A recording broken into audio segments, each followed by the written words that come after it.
Hi there, this is Josh from Literary Gladiators, and today we are going into the vault, and I will be talking to you about the 10 best books that I read in 2009. 2009 was a year where I was a junior and then eventually a senior in high school. And I didn't read as many books as I did in 2008, and the books that I read were not as good in my mind as the books that I read in 2008. But I did still find good books that I read and enjoyed. And let's get right into the top 10 countdown. Number 10 on my list is The Lost Symbol by Dan Brown. This is the third book in the Robert Langdon series. And in all honesty, this is probably a prime example of why it is that it was not incredibly a spectacular reading year, because while this was a 3-star read, if I'm not mistaken, I didn't think it was as good as the first two books. And I was really all over getting this because I was so engaged by the first two books in the Robert Langdon series, but it was interesting that they were going into another setting. Unfortunately, I just felt that it didn't pan out. It was still number 10 as far as the best books that I read, because the other books that I read that year were not as good. Number 9 on my list is The Bone Collector by Jeffrey Deaver. And if any, I would say that this is a book that I would like to reread and then make my way through the Lincoln Rhyme series. This has to do with Lincoln Rhyme, who is a criminologist who ends up in an accident that leaves him a quadriplegic. But with a detective by the name of Amelia Sachs, he does his best to continue to engage in what he does. And I would like to reread this and the other books in the series, but from what I can recall from reading this, I did really get a lot out of my experience reading this book. Number 8 on my list is Playing for Pizza by John Grisham, which I thought it was such a brilliant concept, where you have a football player who failed in the National Football League going to Italy to play in their football league based off of a growing enthusiasm for American football in Europe, which is quite something because football in just about every other country is soccer. But they still have developed an enthusiasm for the way that American football works. And this was quite an engaging surprise. I think that John Grisham, his ventures outside of the legal thriller have been interesting, to say the very least, and I think that this is a prime example.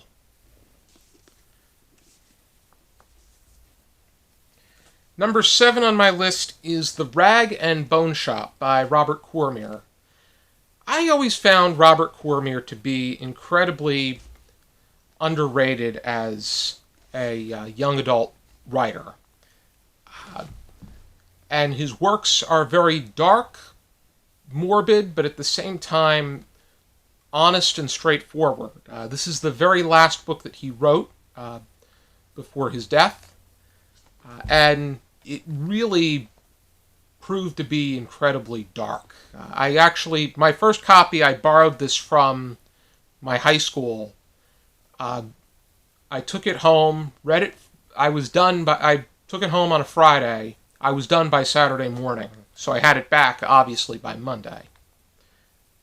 But this was just incredibly a prime example of what it is that Robert Cormier writes, and how dark it is, and how horrifying it really is.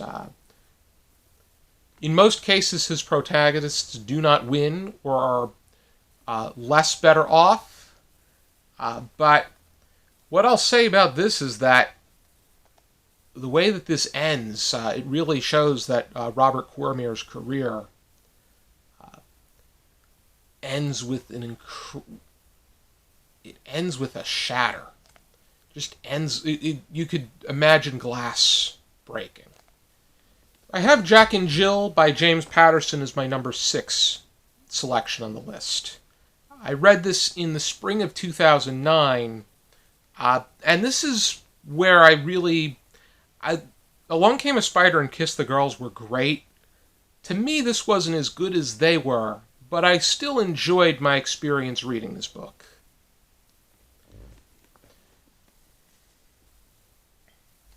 Number 5 is probably the Robert Cormier book that people most recognize, and that is I Am the Cheese.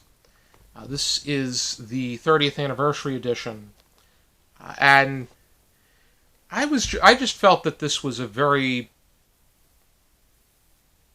I could recall that it was a very intriguing story, and it was a very fascinating mental study as far as getting into the psyche of one particular teenager and their response to the world around them and how things are not always how they seem.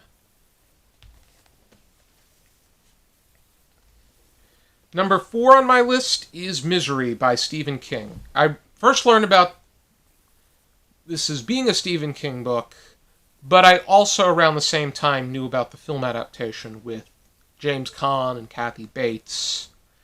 And this is Annie Wilkes, played by Kathy Bates in the film.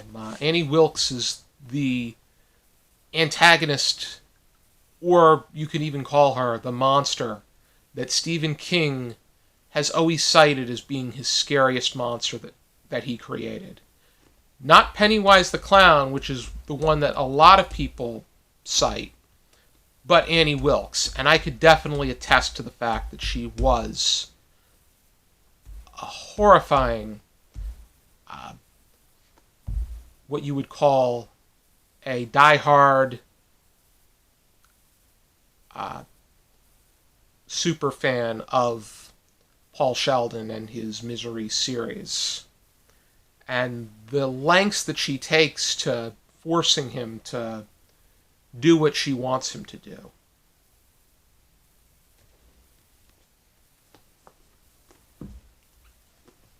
Number 3 on my list is The Da Vinci Code by Dan Brown. I would say that out of the books in the Robert Langdon series, this was probably the best one. And it is the book that most people recognize. It was a very interesting theory. It takes what is factual and turns it into a story. This should not be taken for its... This is clearly a work of fiction, but it was one that I really enjoyed reading. And I could say that I was incredibly immersed.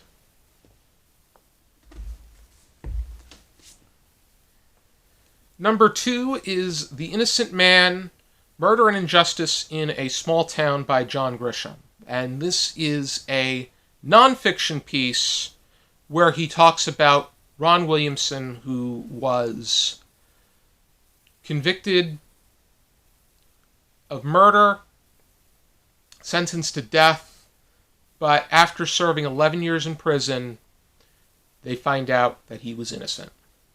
It tells about his background, how he was supposed to become this renowned baseball player. Things didn't work out, and then things just went downhill from there. He talks about how things were in prison, and then how he was ultimately acquitted and released from prison after they realized that he didn't commit the murder. But John Grisham does such a good job getting into this story. I can recall that it was I was really engaged, and I felt that I was really immersed in this story and got a lot out of what it is that he was talking about.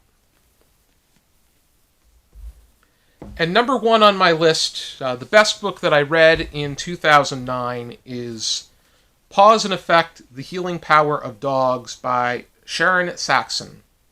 And this is a collection of stories that have to do with real-life occurrences where dogs have an impact on people's lives in so many different ways. What really caught my attention about this book is that I'm actually in this book. I was one day doing some Google surfing on myself, and I came across the fact that I was in this book, and it has to do with my relationship with my smooth dachshund Link. My smooth dachshund Link was a show dog who actually made an appearance in Westminster back in 2008. One of the co-owners shared this story. One thing that I can assure you is that the dialogue that takes place between my mother and I was a fictionalized account.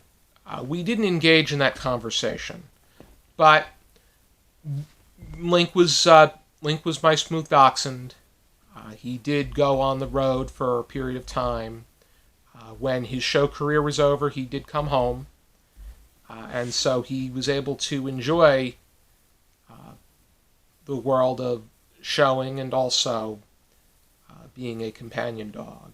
I can recall when his daughter made it to Westminster, we were watching it together, but I think he was a bit more interested in the popcorn that I was eating. But Link was a good dog. But these stories were just amazing, the things that dogs could do. Being there as assurance, being there to calm somebody who was panicking down. Xoloic Inxquintlies and the fact that they're living hot water bottles for those that are in pain. There's the impact that dogs have had on those in the military. There were just so many heartwarming, specific stories that really demonstrate the healing powers that dogs truly have. And I think that this is a book that's definitely worth owning and reading. So these are my 10 favorite books that I read in 2009. This was me at the age of 17. And my reading would only continue to progress and flourish from there. I want to thank you for tuning into this video. I hope you check out some more videos from our channel. And for now, keep reading.